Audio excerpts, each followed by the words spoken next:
Hello, everyone. This is Clay Chase with Torrey Hills Capital, and welcome to the Ventripoint Diagnostics podcast for October 2nd, 2020. I hope and trust you're all doing well under the circumstances, and here's hoping that things start getting back to normal again real soon. Now, since the company we're talking with today is very new to the Torrey Hills Capital family of companies, plus given the fact that they've been flying pretty much under the radar for the last 9 months or so, some of you might not be that familiar with them, which is why we're very excited to bring them to your attention today. Ventripoint Diagnostics is a commercial stage healthcare company that has developed an extremely valuable diagnostics platform which addresses a very large unmet need in the medical scanning market space. What this platform does, and it really is fantastic, is that it enables the massive in-place fleet of two-dimensional ultrasound devices to create highly detailed and accurate three-dimensional views of the heart. Now, prior to introduction of Ventripoint solution, really the only way to get this data was using MRI technology. But the use of that equipment to perform this task had a number of significant drawbacks, which we will cover during the call today. And these limitations to using MRI to scan the heart have really swung the door wide open for Ventripoint to move their platform into the healthcare community in a big way, which we'll be addressing during this presentation. Ventripoint Diagnostics trades on the OTC market under the ticker VPTDF and on the TSX Venture Exchange under the ticker symbol VPT. Ventripoint shares are currently trading around 9 cents per share, representing a market cap of around $5.5 million. In other words, plenty of room here as they step up sales volumes of their systems. With us today to discuss Ventripoint Diagnostics and their growth strategy going forward from here is the company's Executive Chairman and CEO, Dr. George Adams. Hi, George. How are you today? I'm fine, Clay. Glad to be here. Great. Well, we're really happy to have you here. Welcome to the podcast. Thanks for taking some time today to bring our listeners up to speed on all things Ventripoint Diagnostics. Now, before we get started talking about Ventripoint and your products, can you tell us a little bit about your background and the unique skill sets that you bring to the table to build value for Ventripoint shareholders going forward? Happy to. So I'm a serial entrepreneur. This is my 7th company that I've been the CEO of, and I've been on the board and helped raise funding and commercialize another 20 companies. So they've all been in the software cardiovascular space, the medical device space. I actually have commercialized a number of devices that have been used over many years. And in fact, I added up the other day how many people probably benefited from the technology that I brought into the marketplace, and it came out to about 200 million people. Wow. So that's like the population of the United States almost. I guess so, yeah. It's close. I mean, that's a lot of people. That's very impressive. Yeah, and so I actually won the Entrepreneur of the Year award from the World Economic Forum and got my picture in Time magazine worldwide, 50 million copies. So I bring a lot of these entrepreneurial skills, ability to get things done. I've sold my companies to Pfizer, Boston Scientific, DuPont over the years, and others of them are still publicly traded. I find that once they are up and running and growing exponentially, that other people can run the company better than me. So that's where I'm at. Horses for courses. We'd love to see a copy of that Time article when you get a chance. Do send that over. If we can send it out to a few people, that'd be great. Oh, sure. Well, fantastic background for what you're doing here now, for sure. So let's dive into the company's VMS whole heart analysis system a bit. And it's been our experience, George, that when you're talking about anything medical, whether it's a therapeutic drug, a new piece of equipment, or a diagnostic tool, to be really successful in introducing something new, there needs to be a large existing unmet need in the market that this new mousetrap, if you will, does better than the existing standard of care. Can you tell us about the unmet need that exists in the marketplace, which your VMS whole heart analysis system does better? Right. So every cardiologist's world has a 2D ultrasound machine, whether they're in the third world or in the Western world. Everybody has one. They have the better ones are obviously in North America and Europe. And so the challenge here is not getting the images of your heart, but rather analyzing all those images to get a really good idea, a three-dimensional idea of what the heart's doing and how it's functioning. And that's not something you can do with a typical analysis tool that you would get with 2D ultrasound. It's something you can do with an MRI machine because you know exactly where the slices are, the MRI, because when you do an MRI, you just march the machine down through the heart and across the heart and back and forth across the heart in well-defined measurements. So you know exactly where the planes are. Whereas in 2D echo, you've got a sonographer taking those planes and they could be anywhere, all over the place. So we have now come up with a way, an artificial intelligence way that we call knowledge-based reconstruction, KBR, where we can take all the information in the standard 16 planes, 16 views you would get in a 2D cardiac exam, and integrate that information and create a 3D model and generate exactly the same numbers with the same accuracy and the same precision that you would get from an MRI machine. The big difference is we do it in 5 minutes of scanning and 5 minutes of analysis, as opposed to an hour and a half or 2 hours in the machine getting the images and another 45 minutes or so analyzing those images to get the 3D numbers. Wow, that's very impressive. We've got a couple of slides, I think, to show kind of what the device looks like here. Maybe kind of tell us a little bit about this. Oh, right. So that's our machine is the one in the back that the operator there is pointing towards. The bigger machine is a standard ultrasound machine that happens to be a Philips machine, but we are agnostic in terms of our machine couples up with any existing ultrasound machine: GE, Siemens, Philips, Toshiba, Mindray, Panasonic, you name it. And basically, as you capture the images in a standard ultrasound, we track where the probe is, and so we can figure out where the images were exactly in three-dimensional space where the images were taking. So here's some examples of a 2D slices through the heart. It looks like black and white spots, I'm sure, to most people, but if you're a cardiologist, you can pick out which part is the heart and which part is the wall and which part is the valve, and you can identify all those little parts. And even if only a small part of it is in focus or is not so noisy, you can at least pick out that little part. And that's all we need. We only need you to identify 4 or 5 places on that heart, and then we can do a reconstruction using our artificial intelligence process and give you an exact numbers. So here's this is what is the result of your machine here, right? Or your system. Right. So we generate a model. In this case, it's for the right ventricle of the heart. And so the right ventricle is a very odd shape. It's not round or spherical or lemon shaped or anything. It's very odd shape. And so it's very difficult to calculate the volume of this part of the heart, this chamber of the heart, any other way but the way we do it. And you can see in the middle plane, you can actually see one of the ultrasound slices. So we actually show the cardiologist exactly where the slice he's looking at is in the heart. And so he can, instead of guessing what, how far close to the valve, how far away from the apex of the heart was I where's the sonographer when they took this picture, we can actually show them exactly where that is in the heart.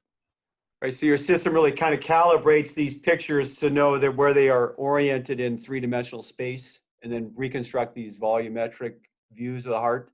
That's right. And so the bottom right one there is just an example of a mesh. The mesh part is when the heart, the diastolic, when the heart's full of blood, and the solid frame is the systolic endpoint when the heart's pumped out as much blood as it's going to pump out. Heart normally only pumps out about 50% of the volume of the blood it has on each beat, so it doesn't go down to zero. So right. I think we have a 3D version of that. Here's one kind of a 3D rendering of that. That's right. So they can see the dots, and you can see the 3D rendering in the mesh there, and the doctor can rotate it in space and get an idea for how the back of the heart looks, how the top looks, and all the different parts of it. So, and they know what normal heart looks like. So they can go, oh, this one's struggling because it's bigger than it should be, or it's misshapen in some way. Right. That's great. Now, can you tell us a little more about the genesis of this system? Where did it come from, and how do you have the rights to it and things like that? And how long have you been working on it? So the original invention was done by Dr. Florence Sheehan at the University of Washington in Seattle, and we licensed exclusive global rights for that technology. That's the KBR technology I talked about. Since then, we've added many upgrades to that package to make sure to get it to the accuracy level of an MRI and the precision level of an MRI. So that's taken us over a period of about 15 years to get from the invention to a device which is user-friendly, accurate, precise, and cost effective. Right. Oh, fantastic. Now, you just announced actually this week a sale to a very key hospital, the Erasmus Sophia University Medical Center in Rotterdam. It's in the Netherlands. And that release mentioned a number of key modifications you've made to your system. Can you tell us about how those modifications came about, why they make your product not only better for the medical community that will be using them, as well as the patients that they will be assessing with these devices, but also how these modifications will make it even easier to build sales volume for your product? Right. So we made a strategic decision to step back and listen to our customers saying that the machine works, but there's a few little irritants that really prevent the rapid adoption of your device. You should really fix those. One of those was to have it self-contained. And one of the big issues in the world now is cybersecurity, and hospitals hate hooking their systems up to the internet anymore.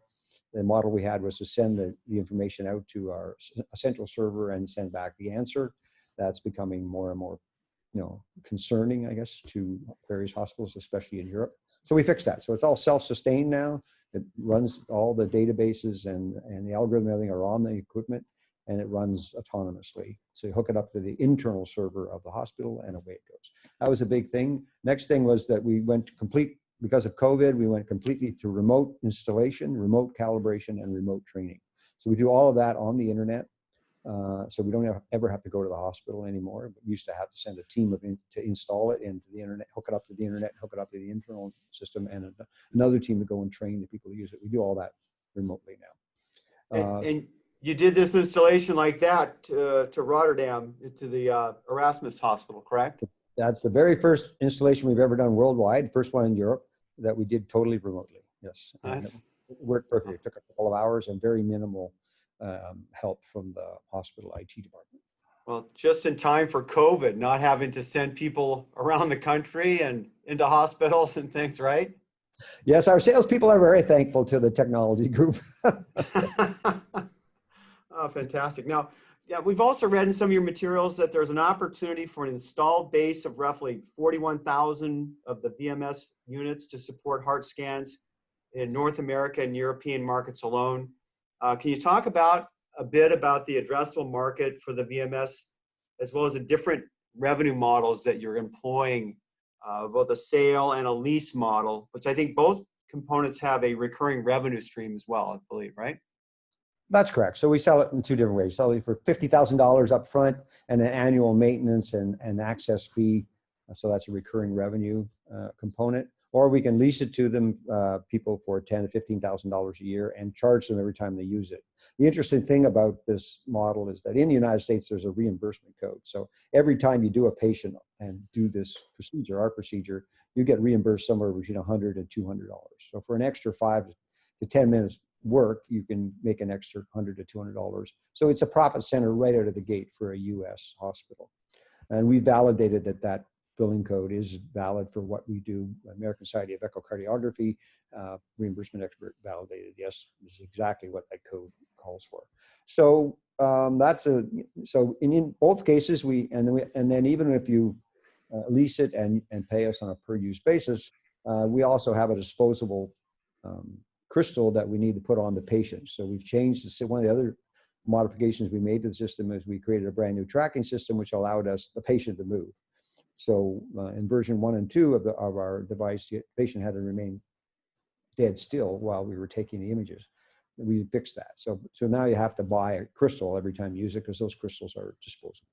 Oh, I see. So the scanner actually sees the crystal and then he moves the image so that if the patient moves, it's in the same place.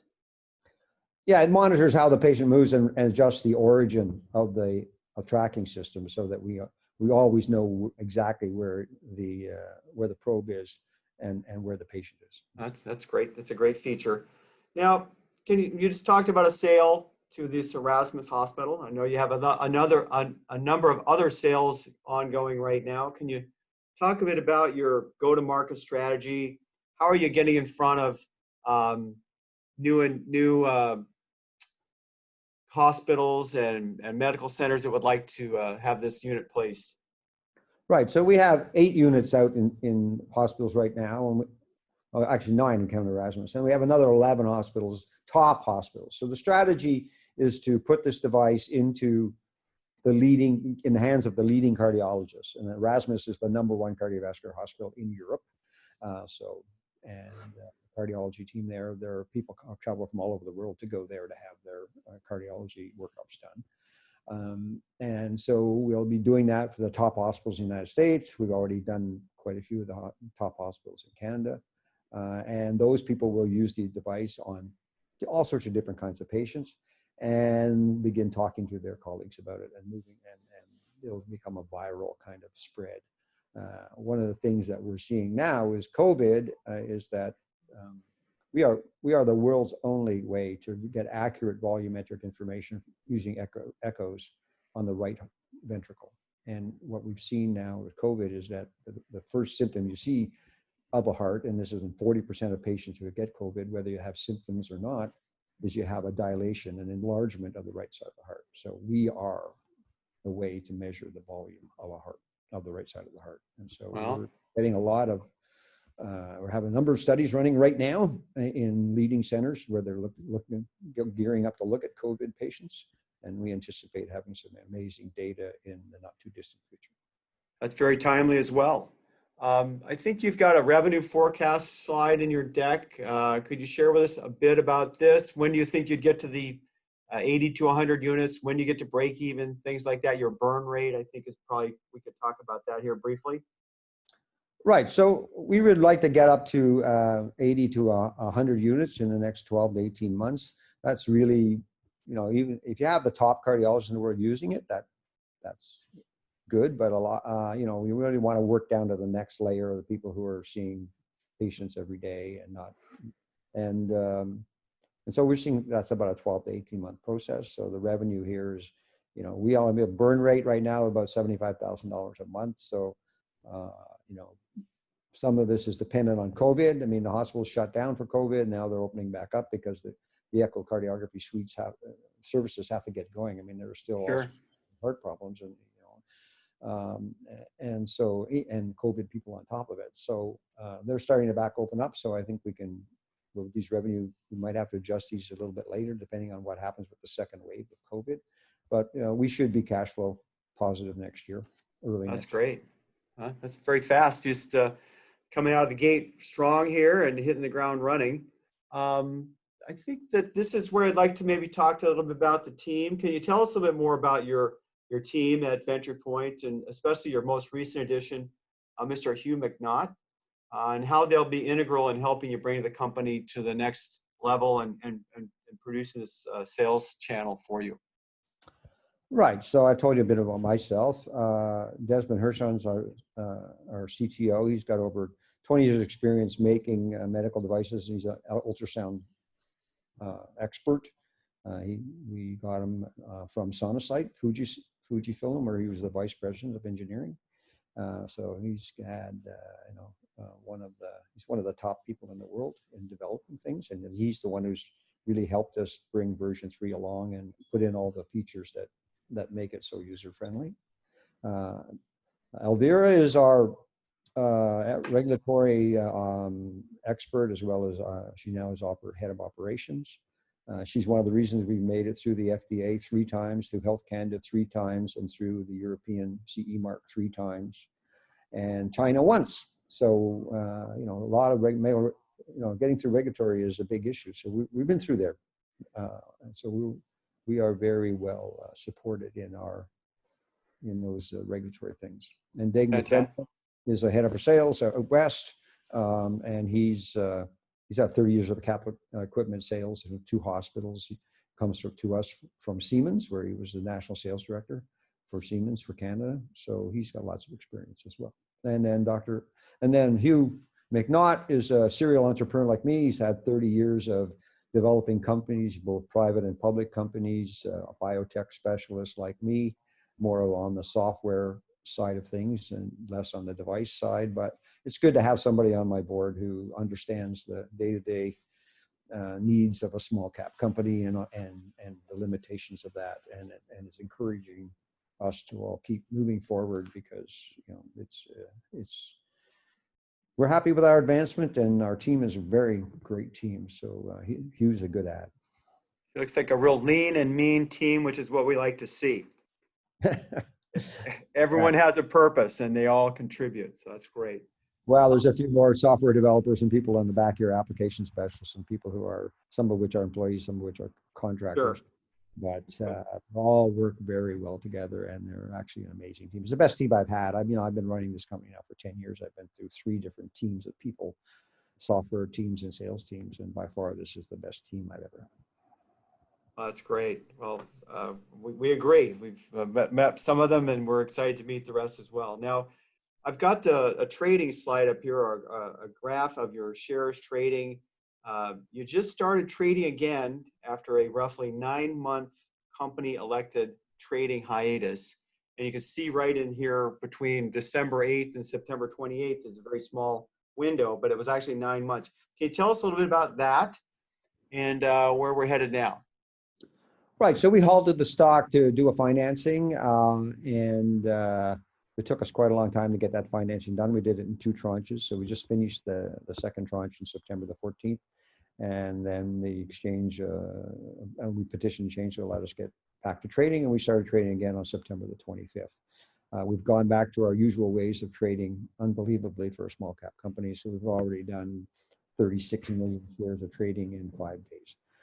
So we're back. We're trading well. We have great liquidity. The price hasn't moved up yet. There's a bit of changing of hands of the stock right now. Sure. That will settle down in another week or 2, and then we can start. And people will start as we announce more and more installations in leading centers, which are household names. I think people will begin to realize that the adoption curve is kicking in. Sounds great. Now we have a slide up here. You talked about this a minute ago, but I think it's a really important point. Could you tell us a little bit about this initiative that cardiologists are starting to look at COVID patients who've had significant heart issues and tissue damage, and what your machine can do to help them? Right. So it's early days, but the studies that have been published, most of them in a preprint form, so they actually haven't gone through a peer review process. But the early information is that about 50% of people like COVID, whether you have symptoms or not, there's an involvement of the heart. And of those people, and then actually 40% overall actually have right heart problems. And that's because there's both a thromboembolism problem, and you get clots forming in your heart, and they shed into your lungs. And so you plug up your lungs, and so your right heart has to pump the blood through your lungs and over to the left side of the heart. And so more back pressure, so the right heart has to work harder. And so it gets bigger. The first thing that happens when a heart has to work harder, left or right side, is it gets bigger. So what we do, of course, is measure the size of the heart. And so we are able to accurately measure the volume, both the systolic and the diastolic volume of the right ventricle. We're the only company in the world that can do that from 2D ultrasound, and we're seeing, and that's going to become a very important issue, because not only do you have to sort people into people whose hearts have been damaged, and the 40%, and then the 50% who had damage, but now you'll also have to follow. So you also now have to follow those patients in time and verify that. Sorry, that's my phone. And someone making another order, I'll bet, right? Another hospital calling for a unit? Yeah. And verify. So you have to follow those people in time and verify whether that right side is getting bigger or smaller, or at what point you start treatment. One thing I'll just mention here, if you've got time, is that Sure. We know from when we did our clinical trial on pulmonary hypertension patients, that's the other situation where the right heart is under a lot of back pressure and the right heart gets bigger. We know that those hearts don't recover. They don't remodel. They don't shrink very easily. In fact, there's been virtually no indication that the right heart can remodel, unlike the left heart, which remodels very well. So there's a lot of concern right now that if these hearts do dilate, well, the 40% of people who get COVID, whether they have symptoms or not, they have dilation. That dilation may be permanent, and that's just the beginning of right heart failure. So we may have, in the next 5 to 10 years, we may have an absolute tsunami of people with right heart failure. It sounds like your system looks like a whole new paradigm, allowing uh, clinicians and MDs to really look inside the heart much more accurately and more timely, kind of setting up a whole new paradigm. Yes, we seem to be in the right place at the right heart, if you don't mind the pun. Fantastic. Okay, let's switch gears a little bit and talk about the cap structure, if you will. Kind of give us a landscape, an overview of your landscape on that. Right. So we're back now. We're trading around 10 cents Canadian, and it's about an $8 million market cap Canadian, 6 million US. We have 81 million shares outstanding, 117 million fully diluted, and on top of and the dilution is the warrants. So we have 25 million warrants out there at a weighted average price of 34 cents. So there's some options. We have cash in the bank, so we can keep going. We expect to have sales in the next, 2-3 months, so that cash will last quite a bit longer than the burn. But even at a $75,000 a month burn rate, we have money for quite some time. We do have some convertible debt out there, which will come due in 2022. Currently, the conversion price is at 7.5 cents, and in February that moves up to 10 cents. So we trade remarkably well. Realize we have 81 million out now, but for the longest time we only had 30, 40, 50 million shares out. So you can see our liquidity is exceptional. 300 You have million, great liquidity, no question about that. 100 million in 2018, 40 million already year to date. And as I said to you, that's only been in the last 5 days. So, Well, everyone's playing catch up now for sure. So let's kind of talk about what a lot of investors are keen about, and that is, what's the end game here? What's your exit strategy? Can you give us a kind of an overall? Is this a build to sell model? And if so, can you share with us some of the comps in the market? I've got a slide up here that shows a couple of those. What do you think in the terms of the next 6 to 24 months? What kind of opportunities could exist for the company? right. So there are 3 major players in the cardiac ultrasound space: GE, Philips, and Siemens. And the reason why there are 3 players is because they buy up anything else that looks good and integrate it into their platform. So they're always competing on market share. They're always looking for something, the latest and greatest. The threshold that typically for these companies to get excited about a company is when you have 80 to 100 installed sites. Fewer if you have top name sites, more if you have medium kind of sites. And so there have been some comparables out there. Fuji bought Sonocytes several years ago for $1 billion in cash, which was astronomical ratio on their EBITDA, just to get into the market. Fuji being an imaging company, and so probably the best comparable is a company called TomTech. They were around for 20 years. They built a number of analytical platform programs for 2D as well as 3D echo, and they moved on to 3D echo almost. That's been their focus, has been for a number of years. And Philips bought them when they got to that magic 80 to 100 for well over $100 million US. Wow. A while ago. That's 20 times your current market value, right? That's 20, yeah. So there's lots of upside here. We know our current software works better on 2D, works better than, and on 3D works better than TomTech software on the right side of the heart, and equally as good on the left side. So that's we know we're better than TomTech. It's just a question of we have to get some adoption, and then there'll be some kind of a interest from the larger. And we talk to them all the time. We know them all. Yeah, I bet. So it's kind of block and tackle, get the systems out into the field, get centers using them, getting results. Key opinion leaders talking about how the value has helped them better assess patients and provide a higher standard of care. Right. So that's sort of the mindset if you have hardware and software together, and that's where we're at right now. We are moving towards trying to come up with a pure software solution, and we have one for 3D echo right now. And it's being used in Germany clinically, and it's been validated, and then in several publications using that software showing that it works just as well as an MRI. once you get to the point Wow. where it's software, then you're talking more about, you can get involved with service providers like McKesson or Circle or Precision Image Associates, who provide third-party software for analytics, as well as platforms, workstation, workform platforms, things like that.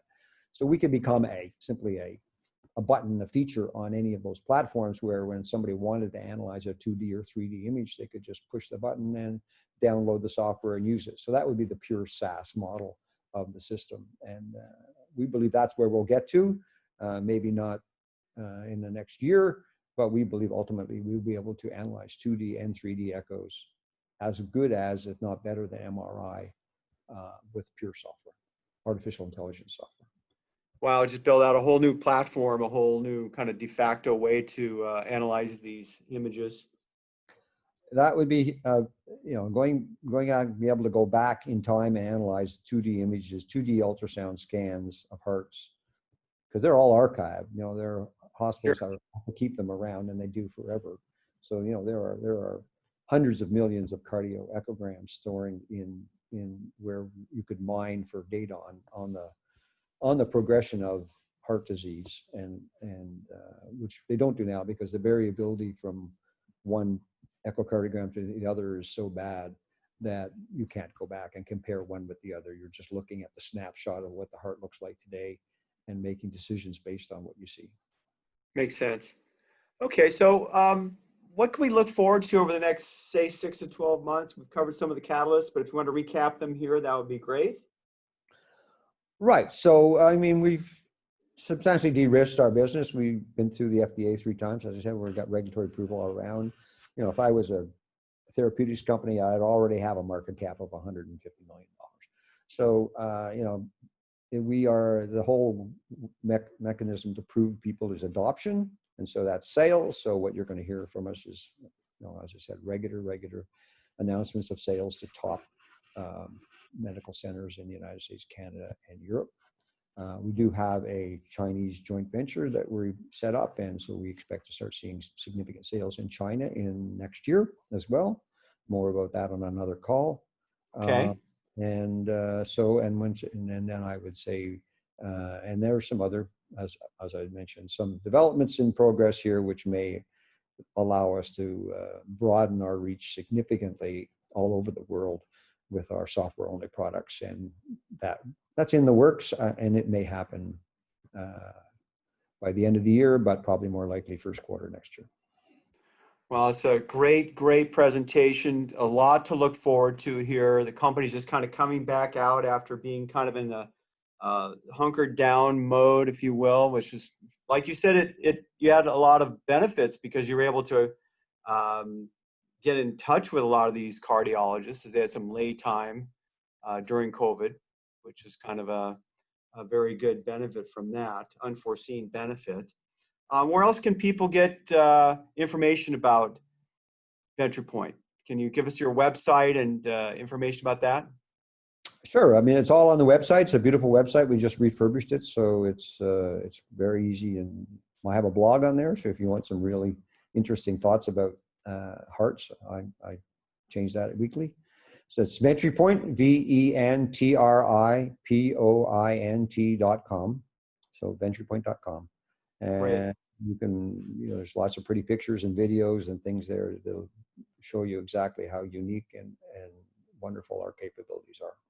No, it's a fantastic website. And I think another place people should look right away to get more information about Ventripoint is there was a very comprehensive press release about a week ago, maybe a week and a half, with a very comprehensive update letter, kind of a CEO update letter on the company, which I think is another great place to start. So lots of places to get information about Ventripoint, where you're headed. So we want to thank you again for coming on today, George. Very interesting company, fantastic position that you're in right now in terms of a growth opportunity for investors. We look forward to having you on again in the future, maybe when you have kind of your next significant sale, which I imagine will be fairly soon. In the meantime, we'll continue to keep people up to speed on what's happening with Ventripoint. And For everyone that's listening today, we want to thank you for your time, and we look forward to having you at a future podcast presentation for Torrey Hills Capital. Again, George, thank you so much for coming on today. Really appreciate it. Oh, you're welcome, Clay. Thanks for the time. You bet. Take care. Talk to you soon. All right, Bye. bye.